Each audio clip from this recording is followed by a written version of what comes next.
My name is Sabrina Whitaker, and I was 32, the night my family decided I existed only to fix their problems. We were crammed around my grandfather's old dining table in Indiana when my older sister leaned back in her chair, looked past me like I was air, and said, almost laughing, "Some people just need to feel needed, even when they clearly aren't." The room didn't go completely silent, but the noise changed. Forks slowed. Conversations thinned. It was like everyone agreed without a word that we were all going to pretend she wasn't talking about me while staring right at me. I felt every pair of eyes land on my face. Mom's quick glance, the tight little smirk curling at the edge of my sister's mouth, the way my grandfather's gaze stayed on his plate but never really missed anything. I had been the extra paycheck, the emergency contact, the quiet solution for so long that they honestly believed I would swallow this too. Instead, I raised my glass and smiled. "Perfect," I said. "Then I'm not." I set the glass down, pulled out my phone, and opened the one app nobody at that table ever thought I would touch. 2 taps and a confirmation screen later, the account that kept my sister's little world from collapsing wasn't doing that anymore. 5 minutes after I slipped my phone back into my bag, her expression shifted. Her jaw actually dropped. Mom went pale in a way mascara couldn't hide. Granddad finally looked up. "Before I tell you what he said, and what happened after I walked out, tell me, what time is it for you right now, and where are you watching from? I'm curious to see how far this story will travel." By the time I got back from Indiana, the silence in my apartment felt heavier than usual. On paper, what I did at that table was simple. I took away a payment I never should have been making in the first place. In real life, it had taken years of being the dependable one to get there. The dependable daughter, the dependable sister, the one who could be counted on to show up, cover the gap, smooth things over so no one else had to change. I am the younger sister by 3 years. My older sister, Jocelyn Whitaker, had always been the center of my mother's universe, even when we were kids. Back then, it showed up as little things. Who got the new shoes? Who got the last piece of dessert? Whose excuses were forgiven? As adults, it turned into something more expensive. Instead of extra cookies, Jocelyn got extra chances. Instead of an apology, I was expected to offer solutions. My mother, Deborah Whitaker, makes a point of saying she raised us on not very much, which is her way of explaining why she still acts like survival depends on keeping everyone happy. She talks about loyalty like it is the same thing as obedience. She wraps guilt in concern, and if that does not work, she reminds you how tired she is, how much she sacrificed, how ungrateful it would be to tell her no. Her husband, Andrew Parker, slid into this story a few years ago. He is not a bad person in the dramatic way people like to hear about online. He is the kind of man who floats. He will stay in a job he hates, in a house he cannot afford, in a marriage that is eating him alive, as long as somebody else keeps the bills from catching fire. With my family, that person has always been me. When my sister had her first child, the conversation about help sounded reasonable. Daycare in their part of the state cost more each month than my first apartment. They were behind on everything already. My mother called first, then texted, then called again. She never asked me directly to pay for daycare. She just painted a picture of my niece's future as if it depended entirely on whether I stepped in. By the time the second child was old enough for the same preschool, it was not a conversation anymore. It was a system. I set up the automatic payment once, as a temporary solution. I told myself I would do it for a few months. 3 at most. Long enough for them to find a cheaper option or pick up more hours or make some kind of plan. Months passed. Nothing changed. The daycare drafted its tuition on the first business day, like clockwork. Every time I saw the withdrawal in my banking app, a little note attached to the transaction reminded me whose kids I was paying for. It stung, but it was easier than waiting for the late-night phone calls I knew would come if the payment failed. Easier than listening to my mother describe imaginary consequences in a shaking voice until I caved. Deborah never said, "You owe us." She did not have to. She would send pictures of the kids at school and write little captions about how lucky they were to have family who stepped up. She would talk about how hard things were for Jocelyn and Andrew, how they were doing their best, how some people were dealt a tough hand. The implied line was always the same. If I refused, I would be the one turning my back on those children. It did not matter that I lived in a smaller place than they did. Skipping trips, delaying repairs, and saying no to things I wanted so tuition would clear on time did not seem to count for much either. In our family, the story was simple. Jocelyn struggled. I succeeded. Therefore, I helped. That story worked for everyone but me. Sitting alone after that dinner, I could feel the weight of every quiet yes I had ever given. All the times I drove over with grocery bags so my niece would not hear the word no at the store. Every extra shift I picked up so the next month would not be a crisis. All the little ways I had trained them to believe I would always catch the fall. They were not villains in the movie sense. They were just used to me being the net under their tightrope, invisible until the moment they needed it. They did not have to look down. They never had to wonder what it cost. I did. By day, I managed projects for a logistics company, the kind of job where every delay comes with a spreadsheet and a number. I know exactly how much an extra hour of overtime is worth, how long it takes to rebuild a savings cushion after you dip into it, how quickly one late payment can snowball into 3. I could track the daycare tuition in neat columns, see it stack up month after month, and still feel trapped by a story that said family meant paying first and asking questions later. Most of my coworkers assume I am good with money because I say no to happy hours and impulse trips. They do not see me pausing over my own online cart, talking myself out of a weekend away or a replacement for the couch I have had since college. They do not hear the way my mother's voice echoes in my head when I think about buying something just for myself. The tuition I canceled that night was not just a number on a screen. It was the line between being part of a family and being treated like an institution. When my sister made that comment at my grandfather's table, she did not see the hours of my life tucked into those payments. She did not see the dinners I skipped or the savings I postponed. She saw a resource. She saw a role. For years, I tried to pretend that was enough for me. The days after that dinner did not explode the way you would expect. Nothing dramatic happened in my living room.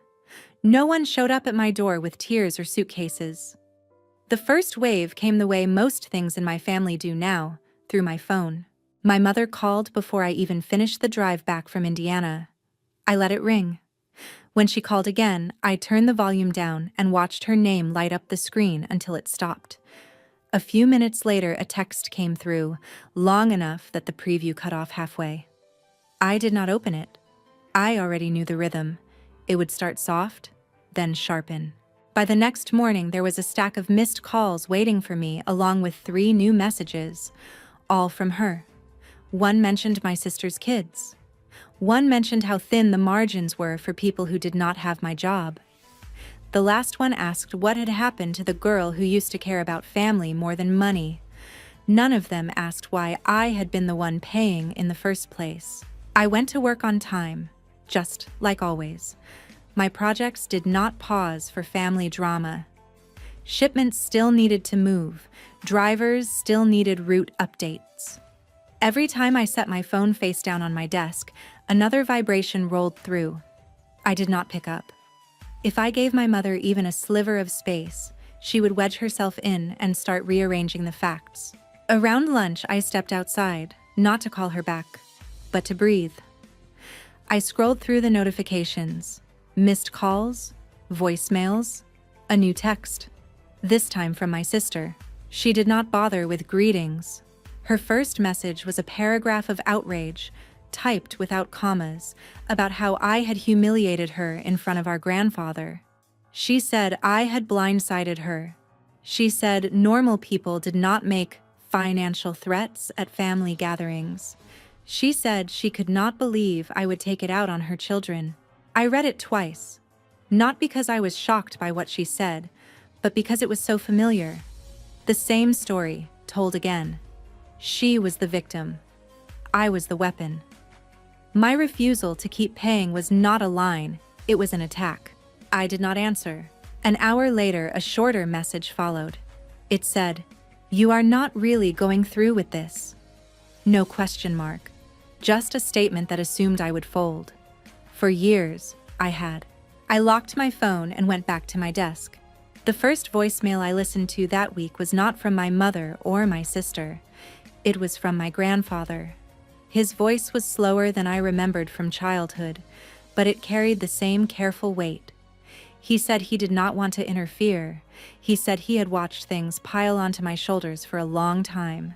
Then he added that sometimes the only way people learn to stand is when the ground under them stops feeling so safe. He did not tell me what to do. He did not ask me to explain myself. He just said he understood. And that was more shocking than any of the angry messages. That night, I finally opened one of my mother's texts. It was a wall of words. She described the kids' routines at school, how attached they were to their teachers, how a disruption could set them back. She reminded me how hard it had been for her when we were small. She wrote that she could not sleep thinking about what would happen if my sister lost their spot at the daycare. The whole thing was built to land on one line near the end. "I know you would never let it get that far." I stared at that sentence for a long time. It was not a request. It was a belief. In her mind, the situation was already solved because I was the kind of person who stepped in before the worst part. For the first time, I texted back something that did not fit the script. I wrote that I was not changing my mind. I wrote that I had helped for a long time, longer than I ever promised, and that it was time for them to find another plan. I did not explain beyond that. Every extra word would have become a tool she could use to pry. The reply came fast. She told me I was being cold. She told me I was letting money harden my heart. She said she had not raised me to be this way. I put the phone face down again and let the message sit there, unanswered. A small bright square on the table. 2 days later, my sister raised the stakes. Until then, she had kept our argument in private channels. That afternoon, she shifted to the family group chat, a place usually reserved for birthday photos and holiday plans. She posted a long message about some people forgetting where they came from. She praised the idea of relatives who step up without needing credit. She never used my name, but she did not need to. Everyone in that chat knew who had stepped up and who had just stepped on. A few cousins reacted with little heart icons, more out of habit than conviction, I guessed. No one tagged me. No one asked for my side. For a few minutes, I felt 12 years old again, standing on the edge of a room while adults talked around me as if my presence made me part of the furniture.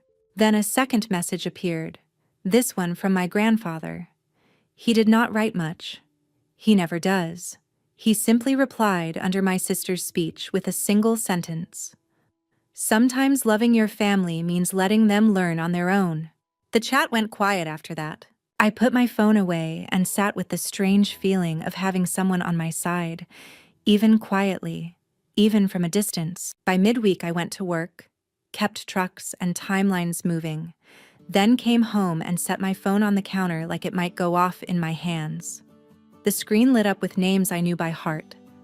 I let each call roll to voicemail without hearing my mother's voice. She did not get quieter. One message focused on the grandchildren, another on how hard it was for my sister to juggle everything, a third on what people would think if the children had to change schools. Different words, same point.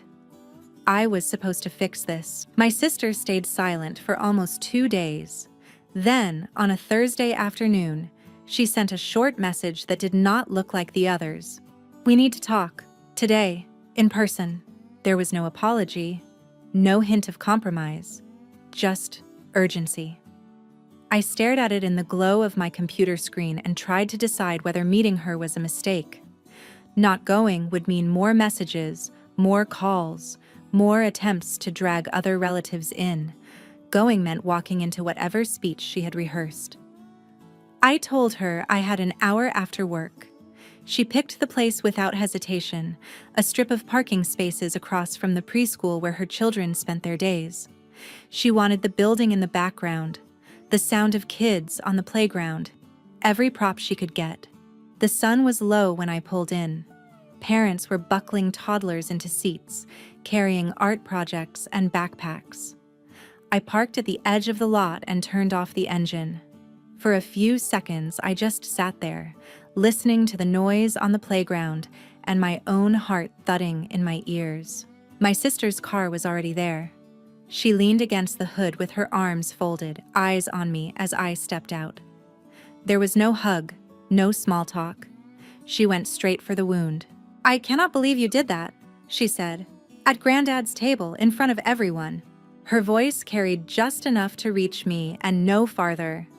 To anyone walking by, we probably looked like two sisters having a tense but ordinary conversation about pickup.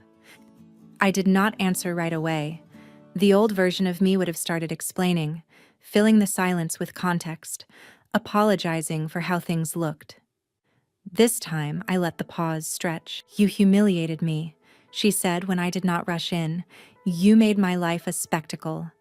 Do you know what Mom said after you left? She said she did not even recognize you." There it was again, the idea that I had turned into someone unfamiliar, as if all the years of quiet help were the real me, and this resistance was the mask. I told her I had not wanted a scene. I told her I had made a decision about my own money. I kept it that simple. "Your own money," she repeated, "like their tuition is not your concern?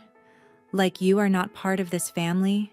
Behind her, a teacher opened the preschool door and waved a child toward a waiting parent. The ordinary sweetness of it made my sister's words feel heavier. This was the picture my mother always painted when she wanted something. Children at a doorway I was supposed to hold open. My sister stepped closer. "You know what happens if that payment does not go through again," she said. "They start looking at other families for the spots. They move us down the list. We lose our place. Do you really want to be the reason your niece has to start over somewhere else?" Every part of her argument assumed the same thing, that my job was to absorb the consequences of her decisions so her children never had to feel them. It sounded noble when my mother said it. Standing in this parking lot she had chosen as a stage, it sounded like what it was, an expectation. I told her calmly that it was her responsibility to make sure her children were taken care of. Not mine, not our mother's, hers and her husband's. I did not raise my voice. I did not list the months I had already paid for, or the nights I lay awake doing math instead of sleeping. I just stated the boundary. She looked at me as if I had started speaking another language. "You can afford it," she said. "You live by yourself. You do not even have kids. What are you hoarding it for?" It was an old line, one she and my mother had both used in softer forms over the years. This was the first time I heard it without padding. I told her I was not hoarding anything. I was paying for my own life, which was more than enough. Choosing not to fund her choices was not an attack. It was a correction. "So that is it?" she asked. "You are just going to watch us drown?" I thought about all the times I had thrown out life preservers before she even noticed the water rising. Late payments covered without a word, groceries bought, transfers sent again and again. Somehow, in her mind, none of that was evidence that I cared. It was just background noise.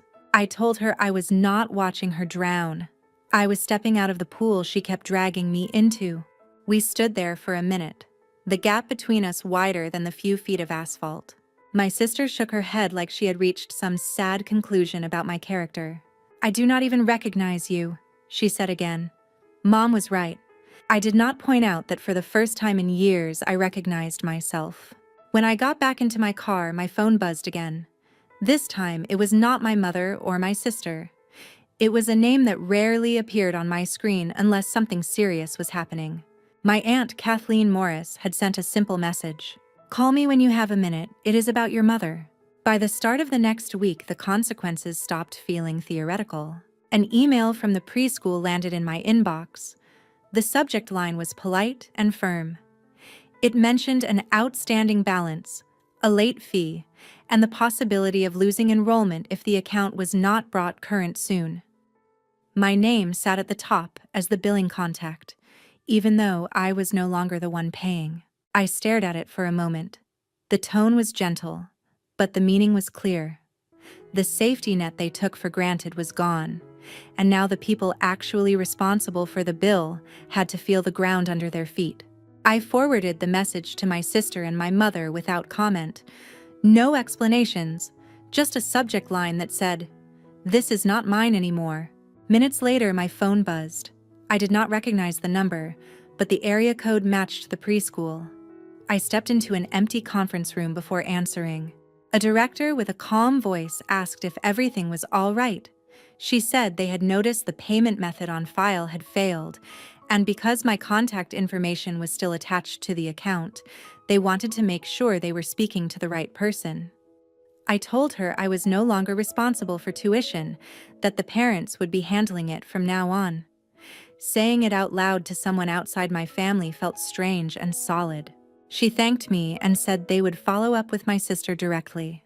By the time I walked to my car after work, there were several missed calls from my sister and one from my mother. I sat in the driver's seat and watched the screen light up again. This time, I answered. My sister's voice hit my ear at full volume. "They called me at work," she said. "In the middle of my shift. Do you know how that looks? Do you know how it feels to have them say there is a problem with tuition?" I told her it probably felt like what I had felt every month watching the withdrawal come out of my account, hoping nothing else bounced. She did not hear that. She jumped straight to the daycare's warning. Spots were limited. Families waited for openings. If they did not pay soon, someone else would take that space. She said the word space like it was a birthright, not something rented 1 month at a time. "It is one payment," she said. "One. You can cover 1 more month while we get things sorted. After everything you have already done, what difference would it make?" The difference, I thought, was that this time she knew exactly what she was asking. There was no pretending the bill had gone away on its own. The email, the phone call, the possible consequences were all laid out where she had to look at them. I reminded her that I had already said no. I told her the school was speaking to the right person now. There was a pause, then a sharp inhale. "You really are serious," she said. "You would rather see us scramble than lift a finger. You have turned into someone I do not even recognize." She hung up before I could answer. Later that evening, a text from her husband appeared. His messages never came with the same heat. He wrote that things had been tight, that they were behind on more than just tuition, that he was trying to pick up extra hours. He asked if there was any way I could help them bridge this just once more, so the kids would not have to change anything. I read it carefully. Beneath the wording sat the same assumption. Any crisis touching those children belonged automatically to me. I typed out a response that was longer than it needed to be, then deleted most of it. In the end, I wrote that I hoped they found a solution, but I could not be part of it. I hit send and turned my phone face down on the table. That night, my mother called again. When I let the call go to voicemail, she shifted to the family group chat. She did not name me, but she described grown children who forget who carried them when they were small, and people who would rather hang on to a bank balance than keep a family stable. A few relatives added sad face emojis. No one addressed me directly. My grandfather did not reply. Instead, my Aunt Kathleen sent me a separate message, a line asking if I was free to talk later about something she had been holding on to for a while. I told her I would call the next day. Meanwhile, my sister sent one more message, not to me, but to the group. She said they were looking into legal options and that they would do whatever it took to protect their children. The words were heavy, but the threat was hollow. You cannot drag someone into court for refusing to continue a favor they never owed you in the first place. What struck me most was the silence that followed. No one rushed in to cheer her on or echo her anger. The next morning, I woke up to a reminder from my calendar. The tuition draft date had passed. For the first time in nearly 2 years, there was no matching withdrawal from my bank account. I made coffee, sat at my kitchen table, and opened my budgeting spreadsheet. The numbers were not dramatic. There was no fortune, just breathing room. Enough to fix the slow leak under my sink without planning it 3 paychecks ahead. Enough to think about a weekend away without hearing my mother's voice in the back of my mind accusing me of selfishness. Somewhere across town, my sister was confronting a different set of numbers, a due balance instead of an invisible gift. A deadline she could not push onto me. A choice between cutting back, picking up more work, or facing the change she had been using as a threat. For the first time, I was not standing between her and the impact. Next evening, I called my aunt. Kathleen answered before the first ring finished, like she had been waiting with the phone in her hand. After a quick hello, she asked if I was alone. When I said yes, something in her voice shifted. "I do not want to stir things up," she said, "but I cannot keep watching this. You should know why your mother is so determined to lean on you." I told her to go ahead. "Last fall," she said, "your mother asked me to come over and help her sort mail. There was a pile of unopened envelopes on her table. One of them was already open when I got there. It was from an insurance company, about a policy your father took out years ago. My father had been gone for a long time. I thought everything tied to him had already been handled. He listed both you and Jocelyn on it," she said. "It was not millions, but it was more than a little help. Enough to clear some things, enough to buy time." The letter spelled out both shares. Your mother had already signed the back of the check. My stomach dropped. I asked why no one had told me. "Because she told me not to," my aunt said. "She said if you knew about it, you would insist on doing something practical with it. She said that would make you the villain for not letting her take care of her girls in her own way. She promised she would use part of it for the kids and save the rest." The picture formed quickly. A policy meant for both daughters. A check cashed quietly. Phone calls to me afterward, full of empty hands and urgent needs. "Do you know how much it was?" I asked. She named a figure. It was not life-changing, but it was solid. Enough to pay more than a year of preschool tuition. Enough to wipe out the balance on the credit card my mother always described as a monster. Enough to make all those midnight calls to me unnecessary. "What did she actually do with it?" I asked. "I know she put some in the bank," my aunt said. "I saw deposit slips. I saw a few upgrades around her house. I heard her say she could finally breathe, but I also listened to her still talk about how she had nothing, how she needed you to keep stepping in." That is when I started to feel sick about staying quiet. Kathleen paused. "When you spoke up at your grandfather's dinner," she said, "I watched your mother's face. She did not just look shocked that you stopped paying. She looked afraid you had found out." Her words rattled around in my chest, colliding with every memory of my mother sobbing over bills she swore could not be faced without my help. Those calls had come after the check, not before. "Why tell me now?" I asked. "Because she crossed a line," my aunt said simply. "It is one thing to accept help. It is another to hide money that was meant for you, and then call you heartless when you draw a line. I could not sit through another visit listening to her tell everyone how cold you are, and say nothing." I thanked her. She apologized for waiting as long as she had. When we hung up, the air in my apartment felt different. I sat on my couch for a long time with the phone in my hand, weighing whether to call my mother. Letting it sit meant living with a new level of resentment every time her name lit up my screen. Saying nothing would keep the peace she liked, the kind where I swallowed everything. In the end, I pressed call. She answered on the second ring, already mid-sentence. "If this is about the tuition," she began, "I hope you are ready to be reasonable. Your sister is falling apart. The children." "This is not about tuition," I said. "This is about Dad." The silence on the line was instant. I talked to Aunt Kathleen, I said.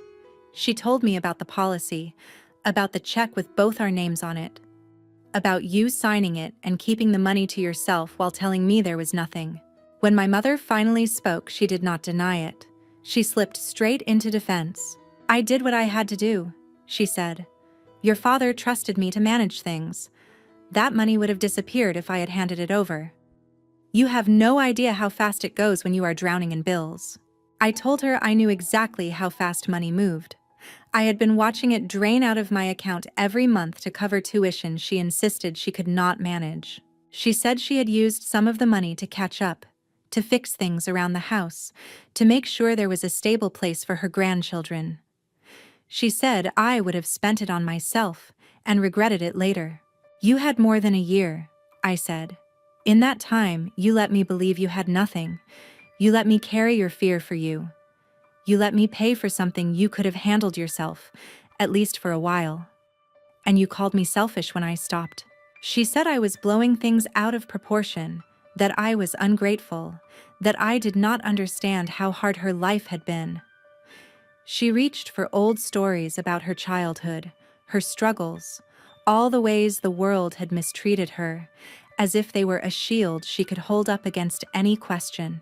Listening to her, I felt something click into place. This was not a mistake she regretted. It was a pattern. A story in which she was always the exhausted hero and everyone else was either a burden or a resource. For years, I had tried to be the good daughter inside that story. On the phone that night, I realized I did not have to stay in it. Weeks later, the new version of my life did not feel dramatic. It just felt quieter. My mother kept trying to pull it back to what it had been. At first, she called every day, then every few days. Her voicemails swung from anger to tears. I stopped pressing play. I let the icon pile up, then deleted everything without listening through. My sister did not call at all. The next update I got came from my aunt. One afternoon, Kathleen sent a picture of a note taped near the preschool office. A spot was opening for a child on the wait list. My niece's name was not there anymore. Through family talk that drifted my way, I pieced things together. My sister had pulled both kids out and moved them to a cheaper center across town. The new place did not have bright murals or enrichment programs. It had long hours and lower fees. My mother called it a disaster. To me, it looked like what it always should have been, a choice matched to their income instead of mine. Other parts of their life shifted too. My sister traded in her car, picked up weekend shifts, and leaned harder on my mother for childcare. It was just what happens when reality stops being padded by someone else's wallet. I was not there for their arguments. I did not see the moment my sister understood that no one was coming to pick up the next bill. When my grandfather wanted everyone together, he started choosing his own house or a restaurant instead of my mother's. At one of those gatherings, he pulled me aside near the fence while kids ran circles in the yard. I am proud of you, he said. It is hard to let people carry what is theirs. The last time my mother and I spoke face to face, she came to my building without warning and stayed on the sidewalk. She said she wanted to clear the air. What she meant was that she wanted the story rewritten with her as misunderstood and me back in place as the dependable one. She said she was sorry if I felt hurt. She said she had only kept the insurance money to protect me from myself. She said using it on her house and comfort counted as taking care of the family. She never called it mine. She never connected it to the months she had cried about having nothing. Listening to her, I could feel the old gravity of our roles tugging at me. If I accepted her version, everything that happened would shrink into one soft misunderstanding, something we were both supposed to move past without naming. I told her I loved her. I also told her I was finished being her first option when life felt unfair. I said I would not talk about her money or my sister's money with her again. If she wanted to call me, it would have to be about something that did not end in a request. She warned me I was cutting myself off from my own blood. She said one day I would need them, and they might remember this. She said I was choosing money over love. The words landed quietly. I had already spent years choosing their comfort over my own peace. When she drove away, the quiet that settled over my apartment felt different from the silence I used to dread. It did not feel like being frozen out. It felt like having a room that finally belonged to me. I changed the settings on my phone so certain numbers go straight to voicemail. I stopped opening every notification in the family chat. I started saying yes to small things I used to cancel on myself. A short trip, a class I wanted to take, replacing something in my apartment that had been broken for years. My sister and I still have not spoken. I see her name in threads I scroll past and in photos someone else posts. My nieces look fine in their new uniforms. They are learning something real. That stability depends on choices inside their own home, not on a relative covering their tuition from across town. Drawing this line did not fix my family. It did not make my mother honest or my sister grateful. What it did was put the weight of each person's decisions back into their own hands. My mother now has to live with relatives who know she hid money that was meant for her daughters. My sister has to live with knowing that the safety net she mocked came down the moment she treated it like an obligation instead of a gift. I have to live with the distance that followed. The lesson for me is simple. Generosity without boundaries turns into a slow kind of self-erasure. Help is not the same as surrender. Support is not the same as letting people outsource every consequence. If you were raised on the idea that love means never saying no, ask yourself what disappears when you keep saying yes. Your savings, your time, your sleep, your sense of being more than a solution. You do not owe anyone unlimited access to those things, even if they share your last name. Thank you for staying with me through the whole story.